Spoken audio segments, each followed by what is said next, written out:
네. 오늘부터 설교는 이제 6월 달이 되었는데 반이 지나갑니다. 그래서 좀 설교를 좀 방향을 이때까지 한 것은 제가 설교한 내용들은 신앙의 기초였습니다. 신앙의 기초, 언약에 대해서, 사랑과 믿음과 소망에 대해서, 그런 이제 예배에 대해서 상반기에 그런 설교를 했었습니다. 그래서 이제 올해 전체의 목표는 영원한 우리 교회의 사명은 영혼 구원하여 제자 삼는 교회입니다. 근데 올해는 특별히 이것에 목표를 두겠다라고 하는 게 신앙의 기초를 세우고 신앙의 성숙을 이뤄가서 기도로 한 영혼을 세우는 것을 올해의 목표로 삼고 있습니다. 그래서 후반기에는 신앙의 성숙이라는 주제로 설교를 하려고 합니다. 그래서 최종적으로는 구체적인 목표를 한 개 잡았죠. 115입니다. 한 사람이 한 사람을 초청해서 적어도, 그래서 연말에는 5명의 학습과 세례자를 세워가는 것, 그것을 올해의 목표를 두고 있습니다. 지금 우리 하유리는 올해 엄청나게 많은, 한 사람이 아니라 여러 명을 일단 초청을 했습니다. 그 다음은 어찌되어도 어쨌든 초청하는 데는 아주 성공적인 인생을 살았습니다. 우리 하유리에게 박수. 또 우리 강민이 우소리도 이제 도움이 되죠. 강민이 우소리도 박수. 여기 있는 저와 여러분들보다 훨씬 낫습니다. 아주 뛰어난 하유리 칭찬합니다. 그래서 결국에는 이제 많은 사람들이 영혼을 구원해서 하나님께 예배하는 것을 그런 목표를 삼고 있는데, 그게 이제 기초가 세워지고 성숙하게 되어지는 그 과정을 거치고자 하는 겁니다. 그래서 고린도전서 3장 6절에가 7절에 보면 뭐라고 말씀하냐면, 나는 심었고 아볼로는 물을 주었으되 오직 하나님께서 자라게 하셨나니 그런즉 심는 이나 물 주는 이는 아무것도 아니로되 오직 자라게 하시는 하나님뿐이라, 이렇게 말씀해요. 이것을 좀 우리 교회가 되면 좋겠다, 이런 교회가 되기를 소망하고 있습니다. 그래서 우리 교회가 만약에 정말 주님의 교회라고 하면 하나님께서 반드시 자라게 하실 것입니다. 아멘. 네. 우리 교회가 정말 주님의 교회라고 하면 주님의 교회는 하나님이 반드시 자라게 합니다. 그러면 우리는 무엇합니까? 누군가는 씨를 뿌리고, 누군가는 물을 주고, 누군가는 청소를 하고, 누군가는 잡초를 제거하고, 이렇게 해야 밭이 열매가 생겨지게 되는 거예요. 여러분, 우리 주님의 교회는 몇 명 안 됩니다. 그래서 나는 아니겠지, 천만의 말씀이에요. 여러분, 한 사람 앉아있는 그 자리가 얼마나 저에게는 힘이 되는지 모릅니다. 오늘 새로운 친구들은 나는 아무것도 아니겠지, 천만에요. 우리 주님의 교회 기쁨이 되고 저에게도 잘 알지는 못하지만 큰 힘이 되는 거예요. 나의 존재라고 하는 것은요, 어떤 사람은 역할은 다르지만 그 존재는 너무 귀한 존재라고 하는 것입니다. 그래서 우리는 물을 뿌리는 사람이 있고 씨를 뿌리는 사람이 있고 물을 주는 사람이 있습니다. 근데 우리 모두는 그렇게 고백할 거예요. 내가 준 것 때문이 아니고 내가 노력한 것 때문이 아니고 하나님이 자라게 하셨다, 이런 고백을 하는 거죠. 여러분, 신기하잖아요. 세상은 뭔가를 했으면 분명히 내가 했다고 해요. 그래서 뿌듯해합니다. 근데 교회는 내가 한 것 같은데 내가 한 것이 아니라 하나님이 자라게 하셨다, 이렇게 말하는 것입니다. 그러면 우리는 서로가 누군가 따라해볼까요? 우리는 하나님의 동력자입니다. 여러분, 이 생각을 마음에 꼭 품으십시오. 우리는 하나님의 동력자들이다. 그러면 동력자들은 어떻게 해야 되냐? 반드시 성장해야 됩니다. 성숙해야 됩니다. 동력자가 비실비실하면요, 옆에 사람이 비실비실하게 되는 거예요. 여러분, 가족에서도 한 사람이 아프면요, 다른 사람들이 다 아파요. 그 아픈 사람은 엄마가 아픈데 아들이 비실비실합니다. 아들이 아픈데 아빠가 비실비실한 거예요. 왜 그러냐면 동력자이기 때문에, 하나이기 때문에 그런 거죠. 교회는 신기합니다. 그렇습니다. 부흥하는 교회, 참 활기 있는 교회 가면 전부 다 기쁨이 충만해요. 근데 비실비실한 교회 가면 어느 누구가 아니라 모든 사람들이 다 비실비실하는 거예요. 여러분, 오늘 예배에 들어올 때 어땠습니까? 연약하고 힘들고 삶의 무게로 공부로 찌들려 있다가 하다가 노래도 모르고 가사도 모르고 최신곡인 것 같아. 최신곡인 것 같은데 막 찬양하는데 그냥 몰라도 그냥 이 분위기가 좋은 거죠. 찬양한다는 게 좋은 거고 기도를 한다는 게 좋은 거예요. 여러분 왜 그러냐? 동력자이기 때문에, 서로에게 영향을 미치기 때문에 그렇습니다. 여러분, 아내는 남편을 위해서 힘이 있어 주어야 합니다. 남편은 아내를 위해서 힘이 있어 주어야 됩니다. 그렇게 해야 나 혼자만이 아니라 우리 가족들이, 우리 아들, 딸이 그걸 보고 엄마 아빠가 얼굴이 시커매가지고 막 이랬으면 아들도 그냥 힘이 드는 거예요. 보는 것 자체가 힘이 드는 거예요. 일주일 동안 여러분들이 비시비시 왔는데 주일날 왔는데 주일날 비시비시 하고 막 이러면 정말로 내가 왜 여기서 있어야 되지? 아무리 영광스러운 목표를 가지고 왔어도 비실비실하고 돌아갈 수밖에 없는 거예요. 저는 바라건대 찬양하고 기도하고 예배하고 말씀을 들을 때 여러분에게 힘이 나기를 축복합니다. 그렇게 되기를 축복합니다. 예. 왜냐하면 우리가 동력자이기 때문에 그렇습니다. 그러면 서로가 혼자서는 절대 안 돼요. 정윤수 목사가 혼자 막 발버둥 치는데 우리 장로님 혼자 막 북치고 장구치고 한다고 해서 절대로 되지 않습니다. 우리 모든 지체가 어떻게 돼야 됩니까? 깊어져야 돼요. 좀 자라야 돼요. 좀 성장해야 되는 것입니다. 여러분들은 교회 온 지 얼마나 되셨습니까? 우리 정상민 집사님 얼마나 되셨습니까? 오늘은 제가 여러분들한테 물어보고 질문하고 얼마나 되셨습니까? 잘 모를 정도로 오래되셨구나. 거의 선사시대에 오신, 횟수로 세아릴 수 없다는 거예요. 우리 교회는 이제 얼마나 되셨죠? 3개월 되셨답니다. 주로 이제 학교에서도 질문할 때 앞자리에 이경에서 얼마나 되셨죠?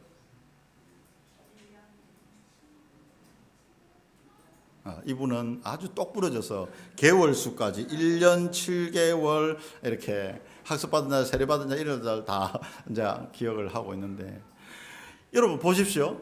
우리 장로님 언제 교회 오셨습니까? 그러니까 연수로 치면 얼마나 되실까요?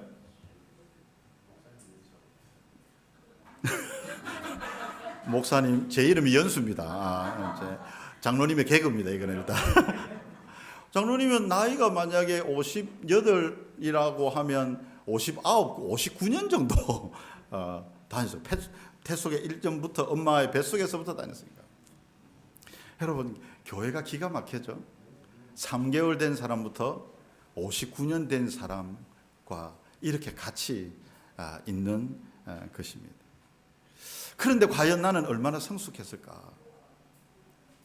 작년에 비해서, 10년 전에 비해서, 20년 전에 비해서 얼마나 성숙했을까? 우리 주님의 교회는 특징이 오신 지 얼마 안 되는 분을 보면서 좀 부끄러움을 금치 못합니다. 저 스스로가. 저렇게 쑥쑥쑥쑥 변화되고 자라가는데 나는 뭐지? 어제나 오늘이나 영원토록 동일하네. 이건 하나님이 하시는 말씀인데 우리가 계속해서 어제나 오늘이나 영원토록 나는 똑같네. 이거는 아닙니다.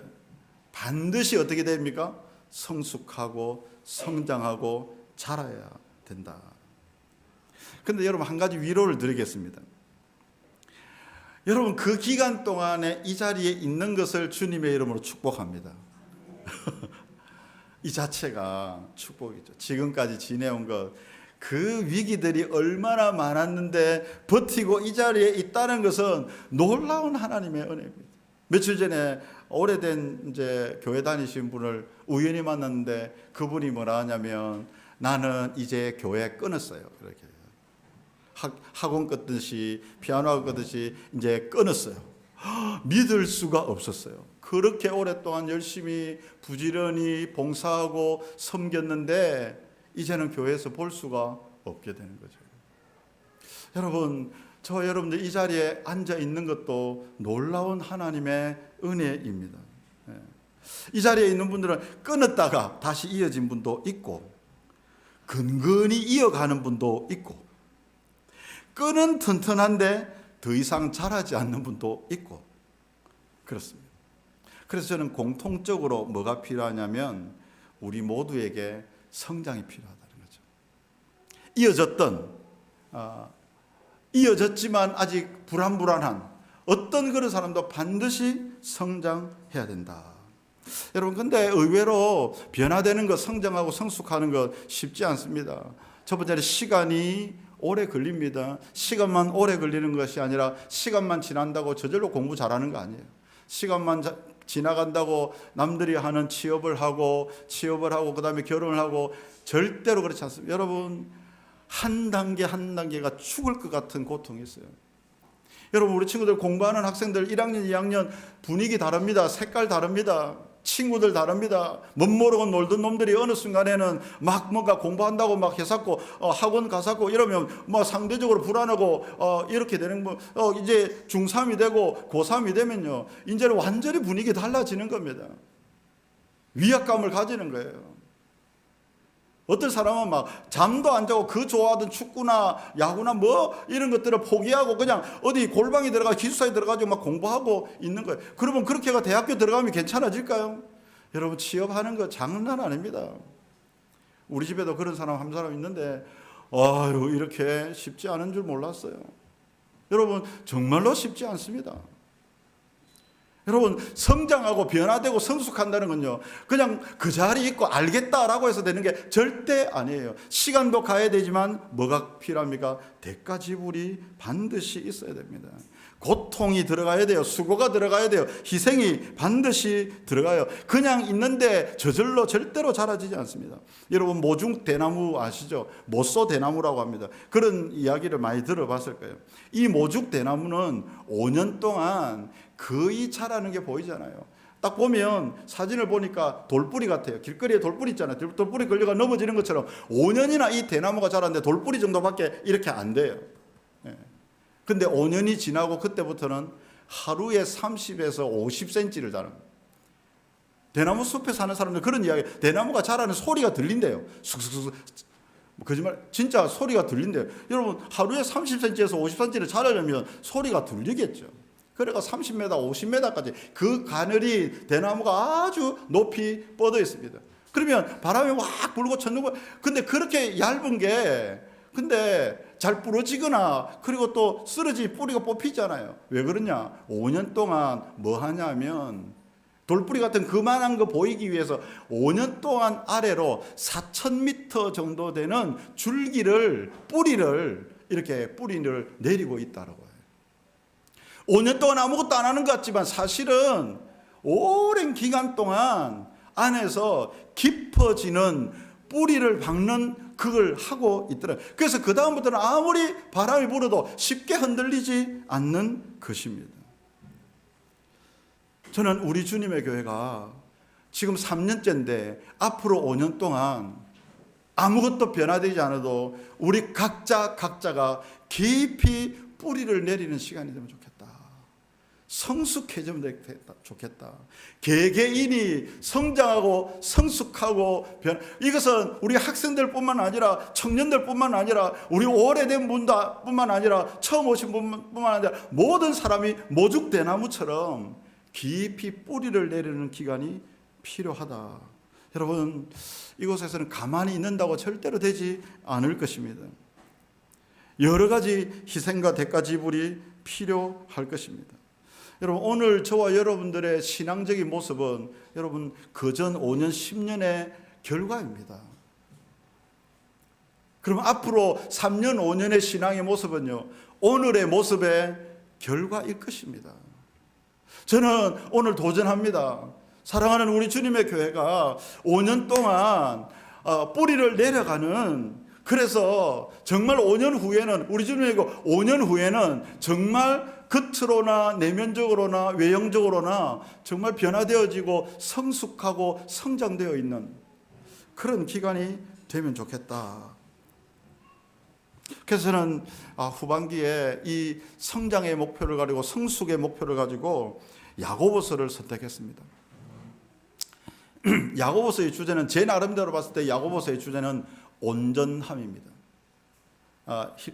헬라어로는 텔레오스예요. 텔레오스는 온전함은 완전함과는 다릅니다. 퍼펙트와는 조금 다른데 이 온전함이라고 하는 것은 가장, 제 나름대로 번역해서 가장 좋은 것은 성숙함이다, 이렇게 말할 수가 있겠어요. 옹골진 사람, 아무리 비반을 부르도 항상 그 자리에 버티고 있는 어머니 아버지와 같은 사람, 모죽 대나무와 같은 사람, 이게 야고보서의 주제입니다.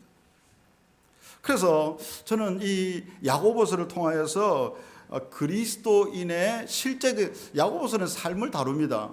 그래서 좀 표현도 직설적일 때가 많아요. 아주 공격적일 때도 많습니다.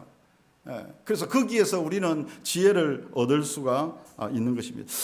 여러분, 바라건대 이 야고보서를 여러분들도 많이 묵상해오고 저도 읽고 설교를 준비하면서 깊이 성숙되기를 바라요. 그래서 진정한 변화와 온전함에 이를 수 있으면 좋겠다, 그런 생각이 듭니다. 야고보라는 사람은 성경에 이름들이 많아요.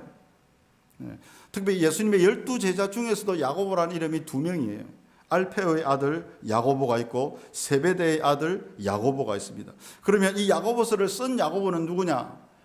예수님의 동생 야고보, 친동생 야고보라고 하는데 거의 학자들은 동의를 하고 있습니다. 예수님의 동생인데 이 야고보가 예수님이 살아계실 때는 아마도 이 예수님이, 자기 형이 하나님의 아들 그리스도인지 믿지를 못했던 것 같아요. 그런데 남달라요. 이분은 좀 특이하다, 좀 다른 사람과 다르다, 이 정도 인식은 됐던 것 같습니다. 랍비나 선지자 중에 한 사람인가? 그래서 야고보가 예수님께 그런 말을, 가족에게 그런 말을 한 적이 있어요. 당신은 이 나사렛이라고 하는 이 촌동네에서 있을 사람이 아니고 당신의 언변이나 당신의 지식이나 당신의 말하는 것을 보니까 좀 저 중앙무대 예루살렘 정도 가서 좀 뭔가를 많은 사람을 두고 이야기를 해라. 왜냐하면 예수님 그 말씀을 들으려고 수많은 사람들이 오니까 자기 형이지만 이 사람이 보통 사람은 아니다, 이렇게 생각이 되었던 것 같아요. 그런데 이 야고보가 언제 깨어졌냐? 예수님이 분명히 죽었어요. 자기 눈으로 봤어요. 전부 다 울고 다른 사람들은 손가락질하고 그 예루살렘에서 완전히 획기적인 사건이에요. 예수님이 죽었다는 사실을 모르는 사람은 아무도 없어요. 그 고대 근동에, 이스라엘뿐만 아니라. 그런데 그 예수님이 사흘 만에 부활하신 것을 형이, 동생인 야고보가 직접 본 겁니다. 그리고 이 사람이 뒤집어진 거죠. 베드로도 예수님이 잡히실 때는 모른 체하고 팔았어요. 그런데 그 겁쟁이 베드로가 예수님이 사흘 만에 다시 살고 나서는 예수님 전하다가 죽겠다, 이렇게 달려든 사람이에요. 전부 다 어디에서 바뀌었냐면 예수님의 부활 사건 이후에 이 인류 역사가 다 바뀌었어요. BC와 AD가 지금도 2025년인데 이것은 사실 예수님이 십자가에 죽으시고 부활하신 그 날로부터 2025년이 지났단 말이에요. 그러면 이 모든 세계의 시작과 과정과 변화가 그리스도의 죽으심과 부활로부터 시작될 거예요. 그런데 그게 어디서 보여졌냐면 예수님의 부활로부터 실제적인 능력이 나타나게 된 것입니다. 그래서 그전까지는 비리비리 하다가 이 야고보가 예수님, 여러분 죽은 사람이 딱 살아나봐요. 그러면 그것도 살아있을 때 말한 대로 그대로 그렇게 되어봐요. 그가 한 말은 모두 다 믿지 않겠어요? 가장 가까운 데서 가족 중에서 본 동생이 그렇게 믿지 못하다가 예수님의 부활을 보고 예수님이 하나님의 아들이구나, 이분이 구원자구나, 이분이 주님이시구나, 이렇게 믿어지게 된 거예요. 여러분, 믿음은요, 들음에서 나고 들음은 그리스도의 말씀으로 말미암습니다. 여러분, 믿음은 한꺼번에 생기지 않아요. 오늘 처음 온 사람들도 하나님의 말씀을 듣다 보면요, 여러분 제가 어떻게 신뢰됩니까? 한 번 들어보고 모릅니다. 자꾸 와봐야 돼요. 자꾸 와서 보고 저 사람 진짜 믿을만한가? 이렇게 관계가 지속돼야 믿어질 수 있는 겁니다. 예수님의 말씀도 마찬가지예요. 한 번 듣고 믿음은 들으면서 생기는데 들음은 그리스도의 말씀을 계속해서 들어야 돼요. 그러니까 처음에는 1%, 0.001% 이러다가 세월이 지나가면서 성경을 보고 기도하면서 내 삶의 인생들을 여러 가지 보면서 이렇게 내 인생이 허무맹랑하다가 이렇게 좀 바뀌어가는 자기 자신의 모습을 보아야 이 사람의 믿음이 커지는 거예요. 변화되어야, 성숙되고 성장되어야 그 사람이 믿음이 생겨져요. 근데 만약에 그런 것들이 안 나타나잖아요, 절대 믿어지지 않습니다. 계속 왜 안 믿어지냐? 변화되지 않았기 때문에. 왜 변화되지 않느냐? 안 믿기 때문에. 이것은 연결되어 있다고 말할 수가 있어요. 그래서 이 야고보가 그 이후에 예수님을 믿게 되고 어떤 사람이 되냐면 예루살렘 교회의 리더가 됩니다. 예루살렘 교회가 얼마나 컸는지 몰라요. 수천 명들이 와서 모여 있는 교회예요. 근데 그 예루살렘 교회의 최고 리더가 이 예수님의 동생 야고보였어요. 그리고 이 야고보서를 보면 아주 직선적으로 말합니다. 그리고 아주 지혜로운 말씀들이 많이 있어요. 오늘 1절에 보면 우리 야고보서 1장 1절을 같이 한번 읽어볼까요? 시작. 하나님과 주 예수 그리스도의 종 야고보는 흩어져 있는 12지파에게 문안하노라. 이게 중요한 게 흩어져 있는 12지파라 이렇게 되어 있습니다. 이 말은 무슨 말이냐면 이방인이나 율법을 모르는 사람들이 아니라 율법을 알고 있는 유대인들에게 이 편지가 전달되었다 이 말입니다. 오늘날로 말하면 교회 밖에 있는 사람이 아니라 교회 안에 있는 저와 여러분들에게 이 말씀을 하셨다 그렇게 말합니다. 그런데 특징이 뭡니까? 흩어져 있다는 거예요. 이들이 모여 있는 게 아니에요. 유대인들을 디아스포라고 하죠. 디아스포라가 뭐냐면 흩어져 있는 유대인들이야 이런 뜻이에요. 그러니까 교회는 처음에 어떻게 시작했습니까? 교회 당도 없고 조직도 없어요. 흩어져 있는 사람들이에요. 에클레시아가 뭐냐면 세상에서 부름을 받은 사람들이에요. 우리는 우리 주님의 교회 가자 그러면 이 예배당을 생각해요. 절대로 그렇지 않습니다. 우리 주님의 교회는 우리 주님을 믿는 사람들, 저와 여러분들이 교회인 거예요. 그걸 어디서 알 수 있습니까? 사도행전과 야고보서를 보면 흩어져 있는 사람들, 바로 그게 교회인 것입니다. 믿는 사람들이 모여 있는 곳이에요. 여러분들이 흩어져 있을 때에 진짜 교회인가 가짜 교회인가가 드러납니다. 여러분 교회에 있을 때는 진짜 교회의 모습이 안 보여요. 가식이 많아요. 외식이 많아요.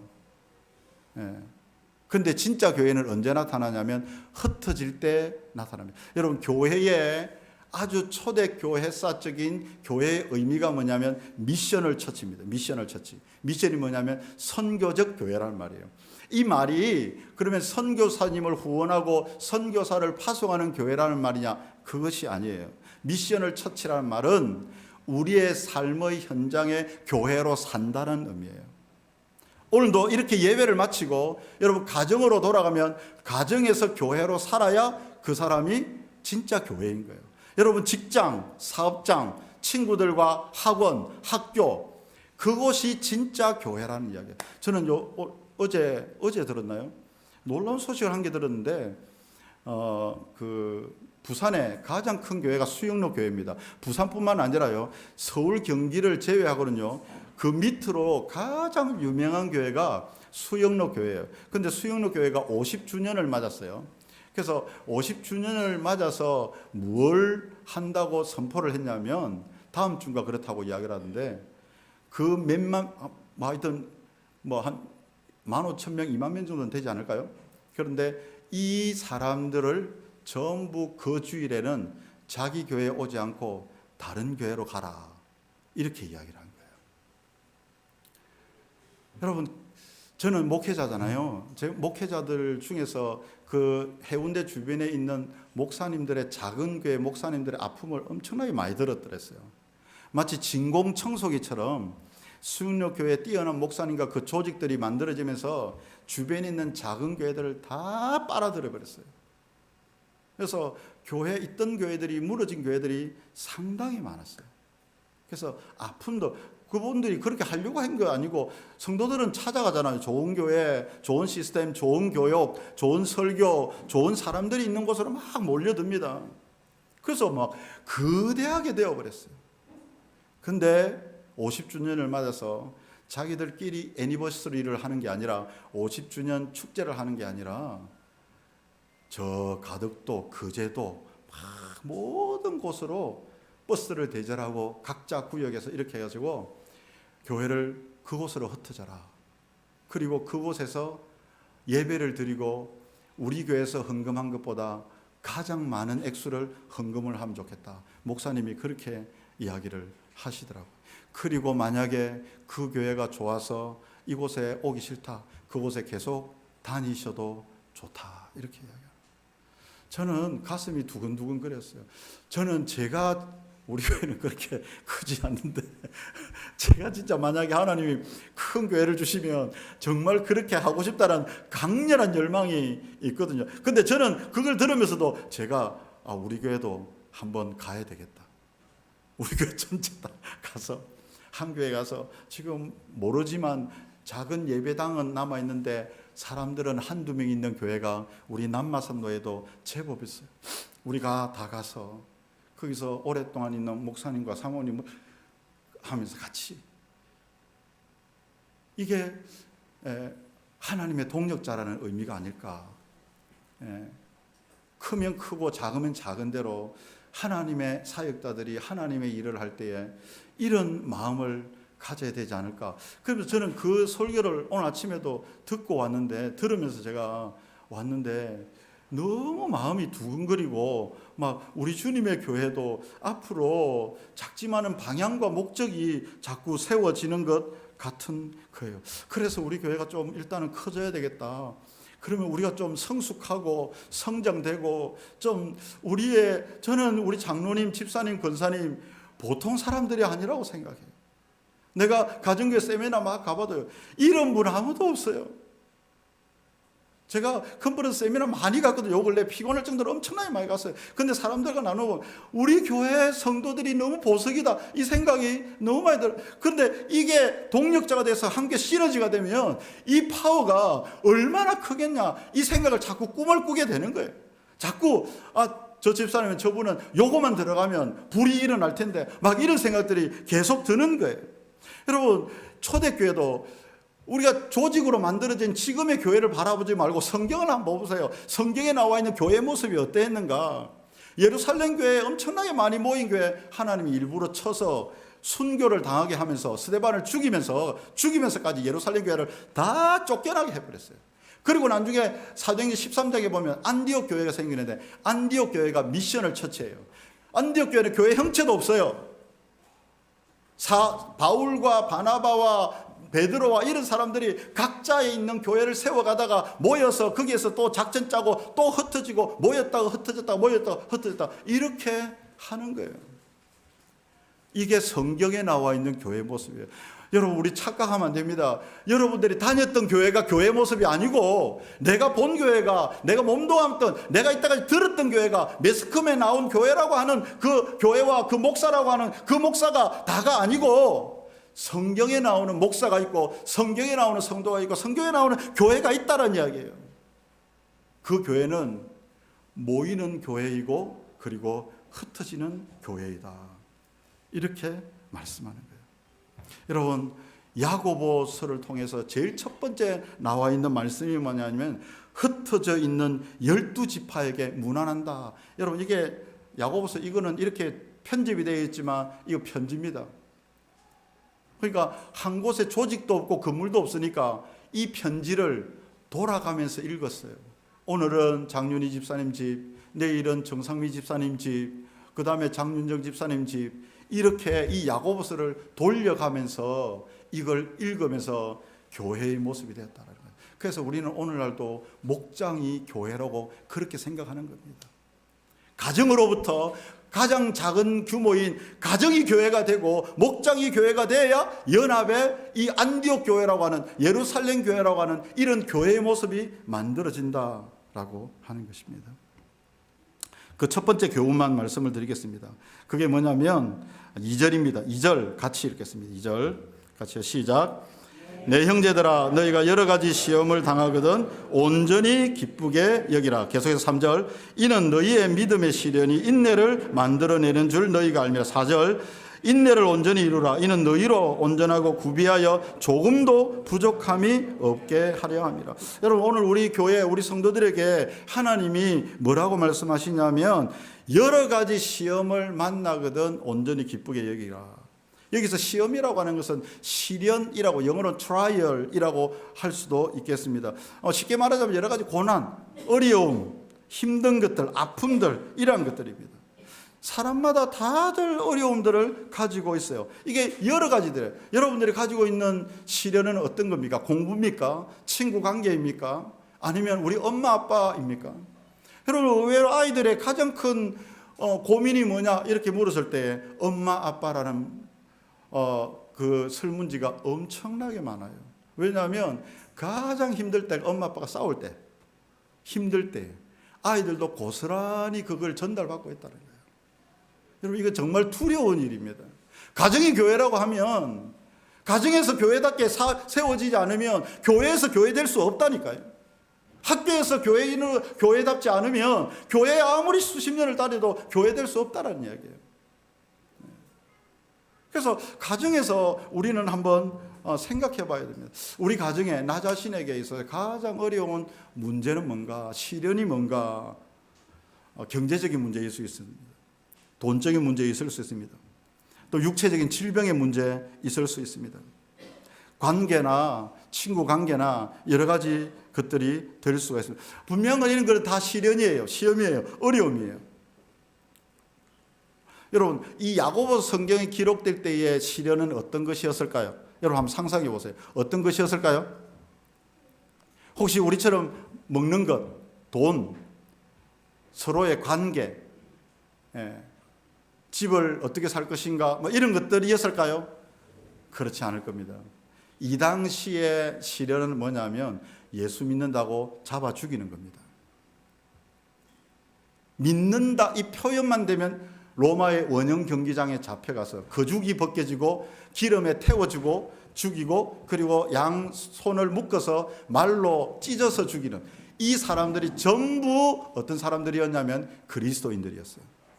그래서 여기서 야고보서가 말하는 너희가 여러 가지 시련을 만나거든, 시험을 당하거든, 이 말은 이런 이야기예요. 우리와는 다른 이야기죠. 그런데 그것을 어떻게 하라고 이야기합니까? 온전히 기쁘게 여기라, 그렇게 말합니다. 여러분, 시험을 당하지 않고 있는 사람은 이 자리에 아무도 없을 것입니다. 그런데 여러 가지 시험을 당할 때에 가장 큰 어려움은 이게 나만 겪는 것이라고 생각할 때에 가장 힘든 것 같아요. 왜 나에게만 이런 일이 생기지? 다른 사람은 다 행복해 보이고 즐거워 보이고 좋아 보이는데 나만 어려워 보일 때 그게 진짜 더 큰 시험이 되고 깊은 생각에 빠지게 되는 것 같아요. 그러다가 같이 힘든 사람이 보이면요, 그 자체가 위로가 됩니다. 여러분, 가정교회에서도 나눔을 할 때요, 가정교회의 목회자들 모임에서도 간증의 특징이 뭐냐면 성공하고 잘 됐다고 하는 간증은 거의 없습니다. 이번 컨퍼런스 갔을 때 어떤 한 분이 그런 간증을 했는데 비난을 엄청나게 받았어요. 비난받을 일은 아닌데 비난을 받았어요. 특징이 뭐냐면 너무너무 힘든데도 우리는 죄에 대해서 피 흘리기까지 싸우고 있다. 전부 이런 이야기들입니다. 그런데 그걸 듣고 많은 분들이 공감을 하면서 그럴 때 위로와 힘을 얻게 되는 거예요. 여러분, 이렇게 하면 돼, 저렇게 하면 돼. 그 모르는 사람이 어디 있어요? 그렇게 말하는 것은요, 언어 폭력이에요. 우리 부모들도 말할 때, 자녀들도 말할 때, 자녀가 부모에게 말할 때 그거요, 모르는 사람 아무도 없어요. 뭘 원하냐면 같이 알아주는 것을 가장 크게 생각하는 겁니다. 여러분, 그때는 같이 있기만 해줘도 좋은 거예요. 오늘 성경을 봐도 전부 다, 저는 여러분들은 어떻게 보십니까? 저는 성경을 보면 위로가 받는 게 뭐냐면 나 같은 사람이 엄청나게 많구나. 나보다 더해 보이는 사람도 많구나. 성경은 나 같은 사람을 위해서 기록되었구나. 이런 생각이 많이 들기 때문에 너무 성경을 볼 때마다 위로가 돼요. 근데 문제는 뭐냐면 온전히 기쁘게 여기라. 다른 성경에는 뭐라고 표현되냐면 더할 나위 없는 기쁨으로 여기라입니다. 우리가 미친 사람도 아니고 어떻게 이런 어려움이 있는데 헤헤거리면서 기쁘게 여길 수 있느냐. 그 이유는 뭐냐면 오늘 말씀에 뭐라고 이야기하냐면 그 결과가 유익되기 때문이다. 그렇게 말합니다. 뭐라고 표현되어 있냐면 믿음의 시련이 인내를 만들고 그 인내를 온전히 이루라. 그러면 너희로 온전하고 구비하여 조금 더 부족함이 없게 만든다. 온전한 사람이 되는 비결이 뭐냐면 이 시련을 기쁘게 여길 때 생겨난다는 거예요.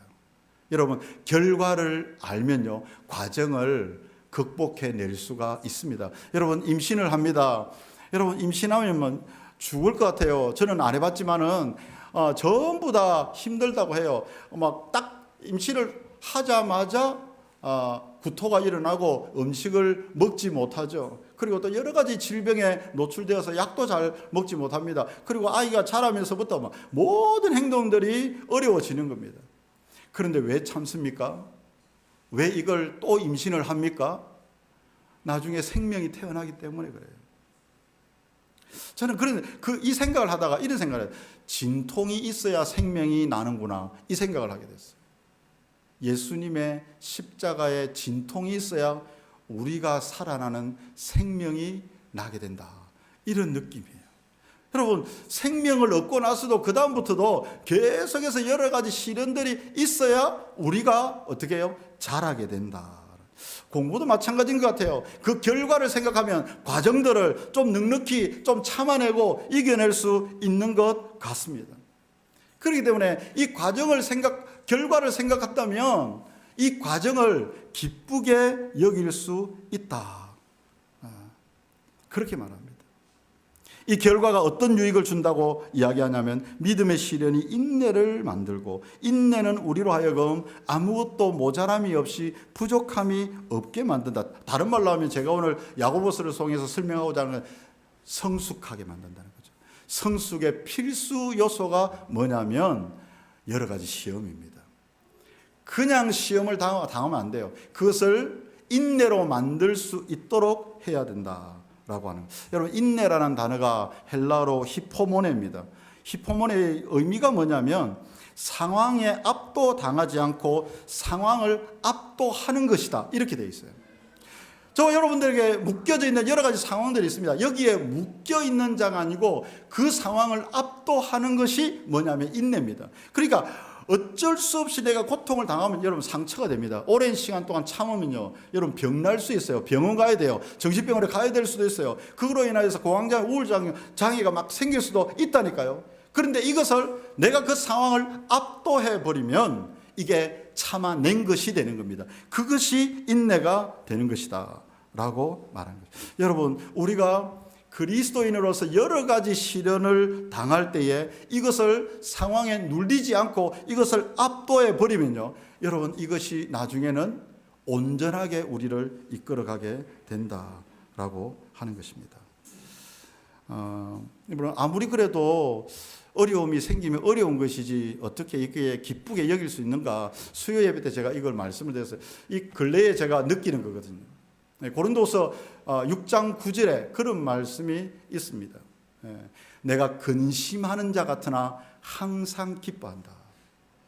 지금 제가 그걸 계속 외우고 있거든요. 요즘 제 경건의 방법이 뭐냐면 마음에 드는 구절이 있으면 휴대폰에 전면에 바탕화면에 딱 깔아놓고 수시로 안 헤어지니까 옛날에 한 번만 더 봐도 헤어진다. 요새는 골백 번을 봐도 잘 안 헤어집니다.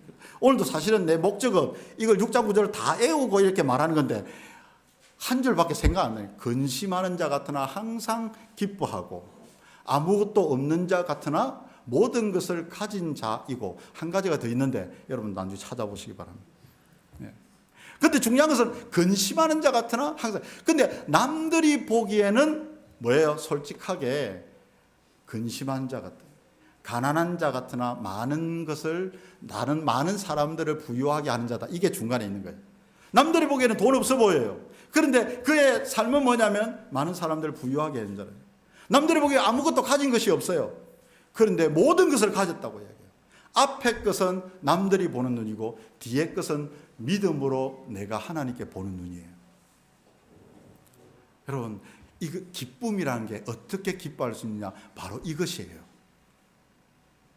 지금 이렇게 고난을 당하는데 뭐가 기쁘단 말이고 이렇게 말할 수 있는데 남들에게는 근심하는 것처럼 보이지만 내 안에는 그 앞으로의 유익을 볼 때에 내가 얼마나 성숙하게 돼. 저는 개인적으로 그렇게 생각합니다. 우리 성도들 가운데도 유달리 편안하고 안락함과 완전히 반대에 있는 사람이 있어요. 하루가 다르게 고통과 아픔과 힘들게 전쟁하는 사람이 있어요. 저는 그걸 보고 하나님이 저 사람을 좀 크게 쓰시려나? 사람이 보기에는 아니어도 하나님은 저 사람을 되게 큰 사람으로 성숙한 사람을 쓰려나? 제 생각입니다. 저는 진짜 그렇게 생각합니다.